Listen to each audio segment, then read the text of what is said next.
dari limbah rumah tangga, pertanian, industri, semuanya dapat berdampak pada lingkungan. Itu pada video kali ini kami dari Kelompok 3 akan membahas jenis-jenis limbah beserta dampaknya terhadap lingkungan.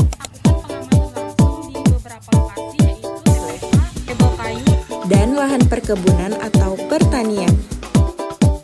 Selamat menonton dan menyaksikan. Kami berada di tempat pembuangan akhir atau TPA. Tempat ini menjadi lokasi penampungan berbagai jenis sampah dari aktivitas masyarakat sehari-hari.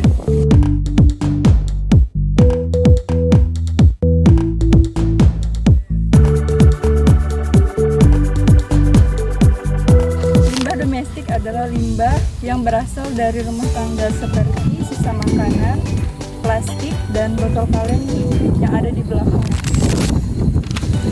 sampah yang terus menumpuk dapat menyebabkan pencemaran tanah, pencemaran air, dan menimbulkan bau yang tidak sedap. Itu lingkungan yang kotor juga dapat menjadi tempat berkembangnya bakteri dan sumber penyakit bagi masyarakat sekitar.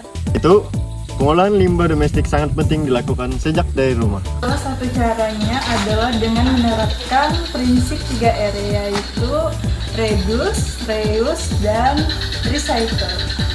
Contohnya seperti mengurangi penggunaan plastik sekali pakai, menggunakan kembali barang yang masih layak, dan mendaur ulang sampah yang masih bisa dimanfaatkan. Inilah proses pemilahan sampah, dan sampah ini dipisahkan berdasarkan jenisnya.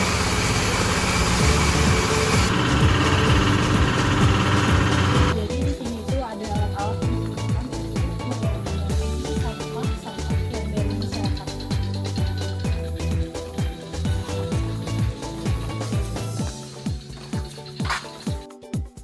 Ini adalah alat pres sampah.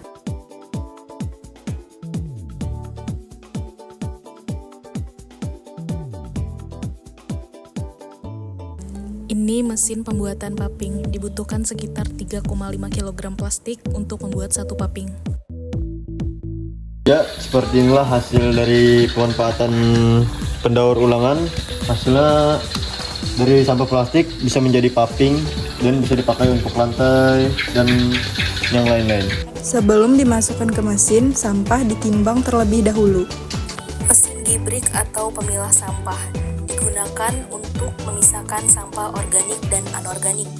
Alat ini menjadi dua fungsi, yaitu bagian belakang berfungsi memisahkan plastik secara otomatis. Di bagian bawah depan berfungsi sebagai proses pertama tempat pembuatan pupuk organik. Cara kerjanya, masukkan sampah campuran ke dalam corong atas, lalu sampah otomatis akan terpisah dengan sendirinya.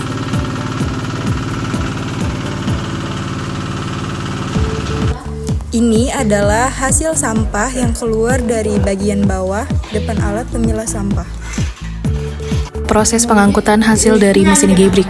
Sebelum diangkut, harus ditimbang terlebih dahulu. Inilah tempat pengolahan sampah atau kompos seperti yang terlihat. Ini adalah mesin yang digunakan untuk mencacah rumput.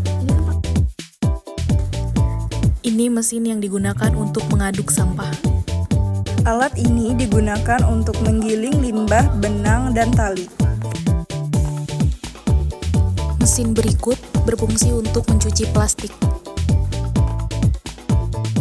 Sampah koran dan buku dipisahkan karena masih bernilai ekonomis untuk dijual ke pengepul. Mesin yang digunakan di sini hanya 3 mesin, yaitu mesin gibrik atau pemilah sampah, mesin pencacah rumput, dan mesin pembuatan paping. Dikarenakan sumber energi listrik yang terbatas dan alat yang masih baru, serta belum adanya pelatihan terkait penggunaan alat.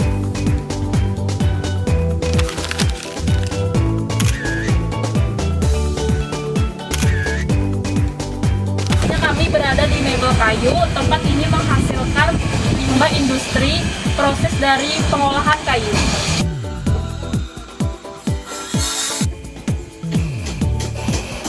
Contoh limbah yang dihasilkan antara lain serbuk kayu, potongan kayu, serta sisa bahan pelapis atau cat kayu. Jika serbuk kayu dibiarkan menumpuk, debunya dapat mencemari udara dan mengganggu kesehatan pekerja maupun masyarakat sekitar. Selain itu, limbah bahan kimia seperti cat juga dapat mencemari tanah apabila dibuang sembarangan.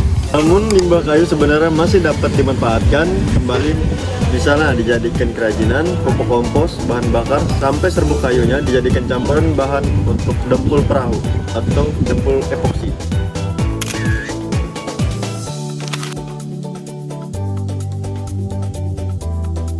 Saat ini kami berada di perkebunan kelapa sawit. Kelapa sawit menjadi salah satu sumber mata pencaharian masyarakat.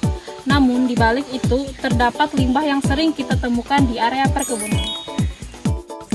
Ini merupakan berbagai macam limbah dari kelapa sawit. Ada bunga jantan dari kelapa sawit, buah pasir, pelepah kering, dan pohon sawit yang mati. Limbah pertanian di kebun sawit dapat berupa pelepah sawit yang sudah kering dan buah pasir. Limbah ini berasal dari proses panen dan pembersihan kebun yang dilakukan secara rutin. Sebenarnya, limbah sawit masih dapat dimanfaatkan menjadi kompos dan pupuk organik yang dipergunakan bagi tanaman.